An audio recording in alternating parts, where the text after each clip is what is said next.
晶晶，晚上我们哪有时间不和？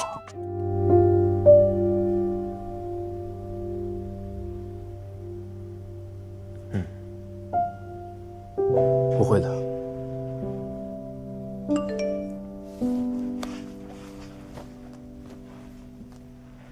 我赞成你的想法，我会想一想怎么调整以后的路线。你跟于老师虽然谈了2年的恋爱，但一直聚少离多。俗话说，恋爱容易相处难，真正相处过才知道合不合适。本来啊，我还挺担心的，现在放心啦，你呀，真的成熟了。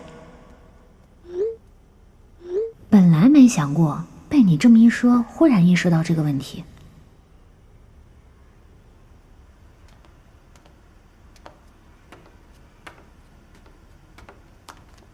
于途，我想到一个问题。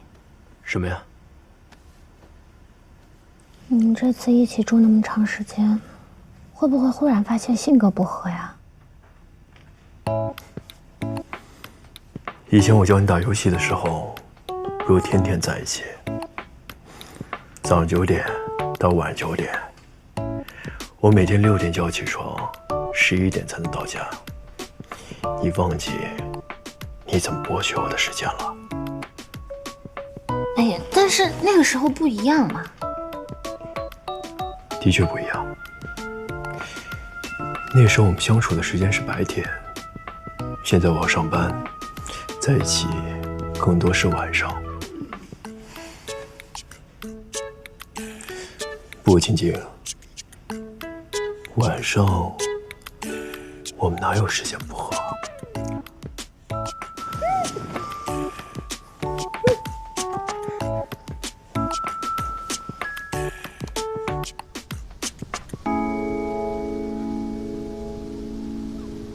我接受不了这个残酷的现实。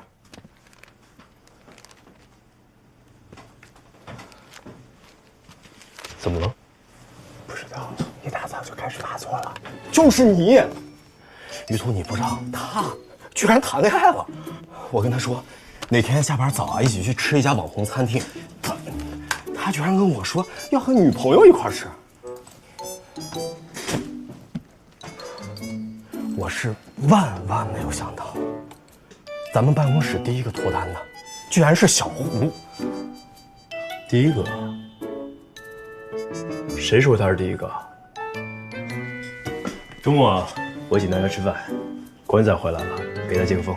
好，顺便啊，把我女朋友介绍给大家认识一下。朋友？啊。